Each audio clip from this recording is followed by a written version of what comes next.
America, and welcome to the program, Founders Fridays. Last week I kind of wondered if, I expressed the idea that I didn't know when we started these if anybody would watch. Last Friday was such a remarkable show. We restored the black founders, the African Americans that you didn't even know about.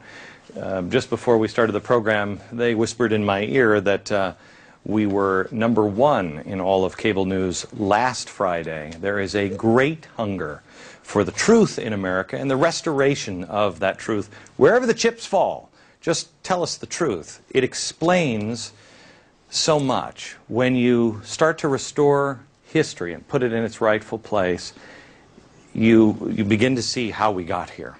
And it's kind of, I mean, was anybody else watch this last Friday, and were you kind of upset that you were like, what the hell, how did this even happen to us? Okay, tonight we're going to talk a little bit about my second favorite founder, Benjamin Franklin. I didn't know much about this guy. I mean, everybody knew that he flew a kite, right? And that's what all of our kids, oh yeah, he went out, flew a kite, and he invented the lightning rod. You might have known that he was an ambassador, right? Did you know he was a spy? I didn't know he was a spy. He's the guy with the militia. He did the first political cartoon in America. Did you know that? I mean, this guy was truly, truly amazing. So tonight we're going to learn about Ben Franklin. If Ben Franklin were a politician, they'd kill him today. He would be the poster child. Anybody who thinks that I'm a hate-mongering conservative, oh, you haven't met him yet. There's no way Ben Franklin could ever run for office and win. This guy was loved all around the world. He could have run in France and won. I don't know about England. For a while there, maybe, but then they were afraid of him because he was amazingly powerful and wildly smart. Imagine for a moment what would happen to a politician, especially a conservative, if he said this about the poor and poverty. Look at this. I think the best way of doing good to the poor is not making them easy in poverty, but leading or driving them out of it. In my youth, I traveled much. I observed in different countries that the more public provisions were made for the poor, the less they provided for themselves and, of course, became poorer. And on the contrary, the less that was done for them, the more they did for themselves, and they became richer. That only makes sense. The more you do for somebody else, the less they're going to do for themselves. Media matter, you know, geeks dream of quotes like this from a politician. They're just like, oh, please say something about the poor and how you want to make them uncomfortable. But it's true. Today, all it takes to be labeled a hate monger is proposing a smaller budget, which is still an increase, smaller than the increase from the other guy. You're a hate monger. Yet here is Ben Franklin advocating that doing less for the poor is better. Even if you agree, that probably sounds radical, but it wasn't. We're bombarded with the messages that generosity is expanding government. That's where true charity comes from. Extending welfare, raising the minimum wage, giving away free internet. Here's some concert tickets. I mean, what else do we have to give people? But Franklin's ideas were not, at least most of them, were not radical. They were common sense. Some of them were radical. I mean, the cure for us today is to have just a little bit of the common sense and what would seem radical. No politician would say something like, make the poor uncomfortable. But he's right. Big government never lifts anybody out of poverty. It creates slaves, people who are dependent on the scraps from the government. The handouts. Uncle Sam can't lift you out of poverty. That's up to you to do.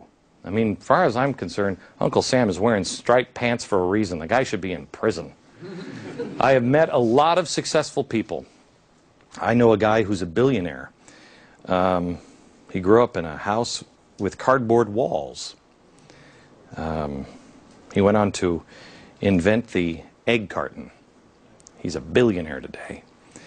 I've never met anybody who's successful that told me, you know, if it wasn't for those handouts from the government, well, I would have never made it. I've never met one. Have you? Ben Franklin observed things. He watched and experienced life. And yet somehow or another the lessons that he have been virtually erased, as has he. I mean, really, it's all about the Benjamins. That's all you think about with Benjamin Franklin, the kite, and he's on the money. But there's a lot missing in what's taught about our founders like Franklin. Did you know that Ben Franklin, who hated the poor so much, he created the nation's first hospital? Pennsylvania Assembly didn't want to do it. The idea was about to die, and Franklin said, okay, wait a minute, we got to have a hospital. He issued a challenge. He said, how about if I raise half the money? If I can raise 2,000 pounds from private citizens, this was an impossible feat at the time, you have to raise the other, and you match the funds. The Assembly thinking that they just hit the lottery because this guy's never going to be able to do it. Nobody is going to say, oh yeah, let me give money to build a hospital, you know, because people are hate mongers. They took him up on that, and he did it. That hospital is still operating today. Franklin got more than 2,000 pounds, and the bill was signed into law May 11, 1751, to create a hospital, as Franklin put it, to care for the sick, the poor, and the insane who are wandering the streets of Philadelphia. Oh, what a hate monger he is.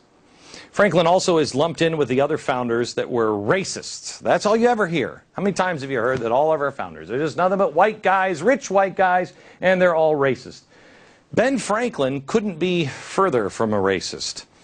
I mean, he was so good at being a racist. He was the head of the abolitionists, the Abolition Society, a group demanding an end to slavery. That's how good and insidious he was. Classrooms don't teach that he was an abolitionist. Nope, he was a white racist. I was in, I don't remember what city, and I saw elementary school with Woodrow Wilson. Woodrow Wilson Elementary School. I about stopped the car and just read them the riot act. 51 public schools are named after Woodrow Wilson. Should be 0. If you compare the two, Woodrow Wilson was the president who brought Jim Crow to Washington. He not only segregated the army, but Woodrow Wilson's the guy who segregated bathrooms, cafeterias, work areas. He justified this, and he said, you know, the white government workers, we got to segregate because, you know, you can catch diseases from blacks. That's Woodrow Wilson. And yet we're still building schools named after Woodrow Wilson, the progressive. The president of Princeton turned black applicants away because he thought that their desire for education was unwarranted. Tonight we're going to give you a look at Benjamin Franklin you were never taught about in school. Was he perfect? No. No, he wasn't. I want to know from our guest if he actually sat in the window naked. Do you guys know? Did he sit in? He did? Don't look directly at it. Woof. Franklin proved that a private citizen could indeed effect change. Besides the hospital, he also started the first library, the lending library. That was his idea. After a massive fire ravaged the city of Philadelphia in 1730, he helped establish the first volunteer fire company in America. When the government refused to act against the threat from the French and Indian Wars, he printed The Plain Truth and went door to door organizing the first militia in America. In short order, he had 10,000 members in his militia. He's a hate monger. They nominated him to be a colonel, but he declined. Benjamin Franklin. He defined Americanism. He did. He was, I don't even know, Bill Gates and Steve Jobs and who's the really smart guy, black holes and baby universes, Stephen Hawking, all rolled up into one. Innovation, personal responsibility, self-improvement, pull yourself up, rooted in common sense. If this man were alive today, boy, he'd be pissed off at us. He'd be the grumpiest of grumpy old men, and with good reason, because we're not using common sense. Today we restore the history of one of the greatest Americans to live. And I'm joined by James Sroads. He He is the author of Franklin, the Essential Founding Father. How are you, sir? Good to see you. Good to see you. And, of course, Larry Schweikart. He is the author of a brand new book, 7 Events That Made America. And he also is the author of The Patriots. What is it? The Patriots History of America, right? Fantastic book.